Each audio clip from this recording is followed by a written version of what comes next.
What is going on, y'all? Welcome back to the Media Goose channel. It is I, the Media Goose, ya boy Ryan. And the goose is loose, baby. Ha! I am here today to talk about AEW Dynamite. Last week was my first time reviewing Dynamite, and it was a stellar show. It kind of felt like a pay-per-view quality show. So I guess it makes sense that there would be a dip from that level of quality. And I think this was kind of more of a standard weekly episode of Dynamite. It's not a bad thing. It wasn't a bad show, but it definitely wasn't to the high quality of last week. We started the show with another Moxley match. I don't think this was an eliminator match.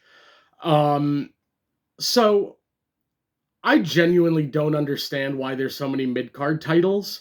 Wasn't the Continental title combined with the title Okada has, the Continental? And then they made that combined title that was like a gorgeous belt, and then they just separated them again? I don't get it. I didn't talk about it last week because I couldn't even remember the name of Okada's title, and then I saw it this week and was like, oh, that's that title. That makes no sense. It just kind of feels like they make titles when they don't want guys to get pinned. I mean, it's weird. Why the national title, the TNT, the Continental, the then what there's the Continental, and what the hell is Okada's title? Like, I can't even keep up. So it was a good opening match between El Clone and Mox. I don't get having Clone lose.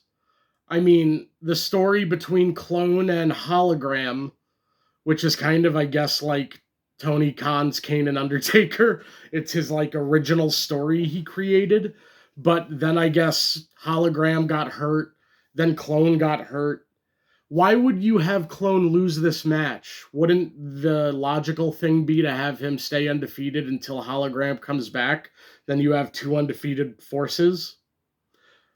This could have been anybody else on the roster, is all I'm saying. I don't really get it. Now, granted, I don't watch Collision, which I guess is important viewing. This is the second week in a row I didn't see your women's champion or Timeless Tony, and I'm pretty upset about that. That's weird to me. The simplicity of a brand split is that I know who I'm tuning in to see. I don't know who I'm tuning in to see now, and I really don't like that. But Mox won the opening match. He needs the momentum as he goes in to face Takeshita, and I hope put Takeshita over. Takeshita's a monster, one of the best in the world. Then we had a Swerve promo. Excellent heel Swerve. I mean, it's almost counterintuitive to call him a heel because he's going to get more cheered because he does such cool shit as a bad guy. He's a bit of a Stone Cold Steve Austin in that way. But this was great. I love heel Swerve and Nana, so it's going to be good to see what happens there. Then we get Brody King backstage. He wants Swerve. He doesn't like that Swerve's calling himself the most dangerous man in the company. So we get that backstage video package and teasing Brody's match later. Then, pretty fun match, Orange Cassidy versus Gabe Kidd. I had mentioned last week I never saw Gabe Kidd work. He's a really good heel. He gets it. This was a solid match, a lot of the mind games. There was times I don't know, the Orange Cassidy thing is weird, where it works, but at times it does undercut tension of matches. And I guess that's okay, but I don't know. It was a good match, but I don't know what Orange Cassidy's ceiling is. I don't think he'll ever be a world title guy, like people thought when the company first started. I don't know. It's a gimmick. I don't know that it has a lot of runway, what Orange Cassidy does, or a lot of, like, possibilities, but this was fine for what it was. I think Gabe Kidd he gives me, like, I don't know, Pac vibes, It's really good. I thought he was solid. So, and then we had Darby come out after. Is Darby a part of the conglomeration? I don't know what faction, but maybe we'll get him and Cassidy versus Gabe Kidd and what's the other dude? Kurt Connors? Or is it? No, that's the Lizard from Spider-Man. I don't know. But that was a solid match. Then we had Kevin Knight versus Mansoor. Love seeing Mansoor. He was like the token Saudi Arabia wrestler for WWE for a while. He was like Saudi Arabian Hulk Hogan, where anytime they went over there, he got W's. Why would you not have Mace Madden out there with him? I don't get that. I feel like isn't he a thing with Johnny TV now? Aren't they working together? I don't get why you don't have the full faction out there. Yeah, didn't really make a lot of sense, but it was a squash match, so it didn't really matter. Then Kevin Knight says he wants a world title match with Hangman after Hangman wins. Maybe go after the mid-card titles first, or focus on the trio title that you have. I don't get having him call out Hangman here. I don't think AEW knows what the differences in their titles are, and you can feel it because people just call out but there's no like connective tissue in the divisions, and I don't know who's doing what or why. Then Thunder and Stat backstage again. They're going to be facing the Sisters of Sin. I guess I have to tune into Collision to see Tekla and what's the girl from Chicago? Not Velvet. Something Sky. Sky Blue? Her and the chick that used to be with Malik. I can't keep up with all the factions. But are they teasing Stat turning on Thunder Rosa? I don't know. There's something going on back there. Then MJF and Hangman. What a bad segment. This was crap. Last week was a solid segment, but I didn't get the progression from last week where it felt like we decided it was Texas Death. And then this week they're doing a coin flip and it's a one-way DQ. The fake coin. This was a crap segment. I don't get the progression from last week to this week.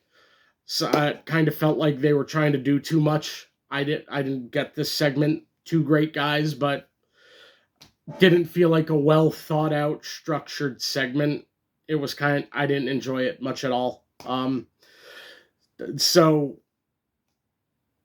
building up to their match at Revolution will be cool. It'll be a good match, but this segment didn't do much to get me more excited for it.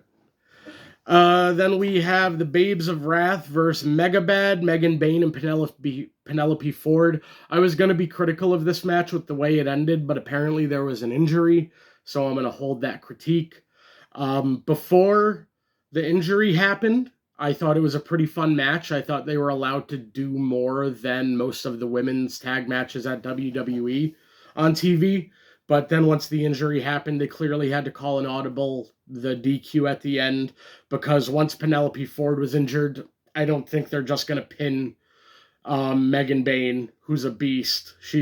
I really think she has a lot of potential, so made sense having the other chick run in and hit her with the belt. Maybe those two will go after them next. I don't know. I didn't write down the other girl's name, but she's big, so maybe she's a wrestler as well. I don't know, but we'll see what happens here. We also had the Birds, the British Birds or whatever they are, Jamie Hayter and Alex Windsor. Their whole promo was like they were told, hey, you're British, so go cut a British promo. It was fine, building out the tag team, so you have to have these kind of backstage segments. Then we had Brody and Mark Davis. This was a fun big guy match. I liked that Mark Davis was selling the hand injury from when he whacked the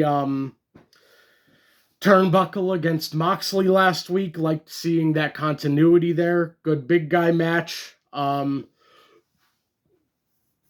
What's his name? Callis was on commentary during this match. Then it looks like we're getting Brody versus Swerve. at Revolution because Brody called him out.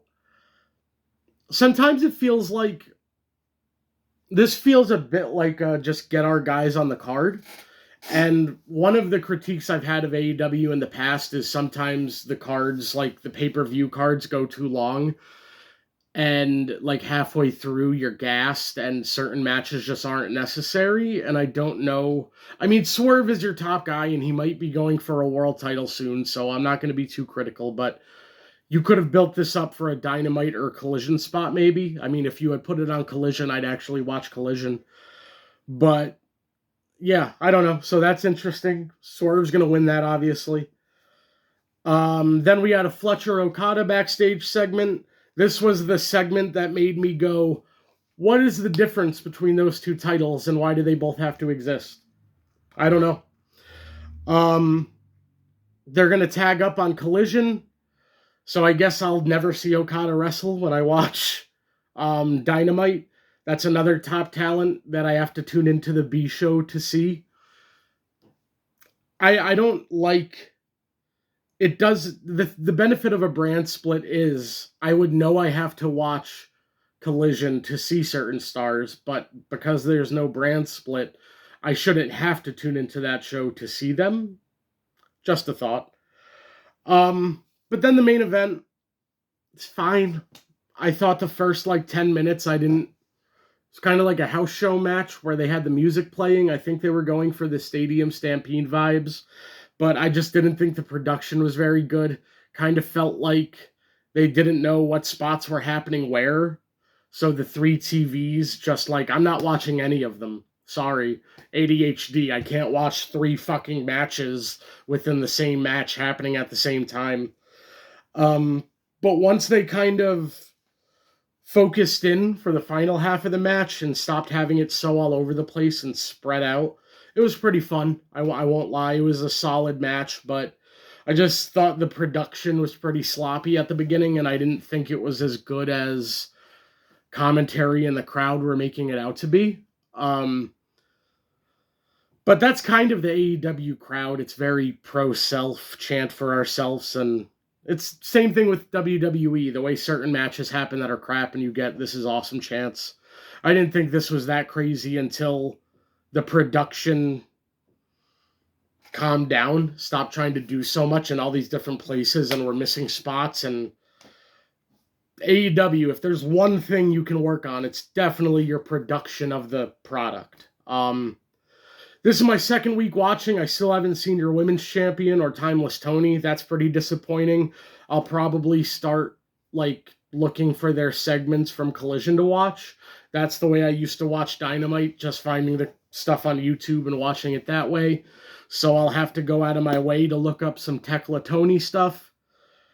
But yeah, this felt much more like a regular television show, like a weekly wrestling show than last week did, and it makes sense. Like I said, last week felt like a pay-per-view quality show, and then this week is we're building again.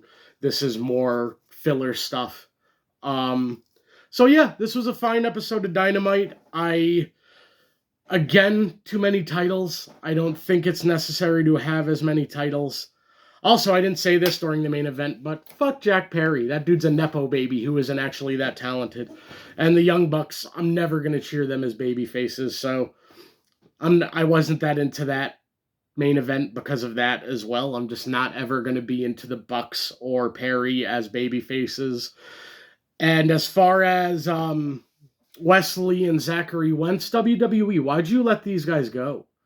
I don't understand letting Wesley go. He is such a good in-ring guy. He's great with character work, and now he's over here with Zachary Wentz when they could have been a tag team on your main roster when the tag team division is kind of mid as hell right now. So that's something I thought during that main event. Good for them for getting to AEW where they're a part of a main event on weekly TV rather than relegated to TNA and NXT because they didn't deserve that.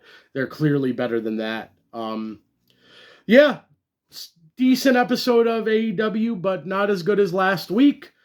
I'm going to have to go out of my way to watch some of the Collision segments because I do want to see Tekla and the Sisters of Sin. I want to see what they've got going on. So let me know what you guys thought below. Let me know what happened last week on Collision if you watch, because I wasn't watching. And AEW, oddly, I follow them on Bleacher Report. They don't put Collision results on there. So is it a must-watch show or is it not? I don't know. Thank you guys for watching. Like the video, comment down below, subscribe to the channel. The Goose is out. Ha!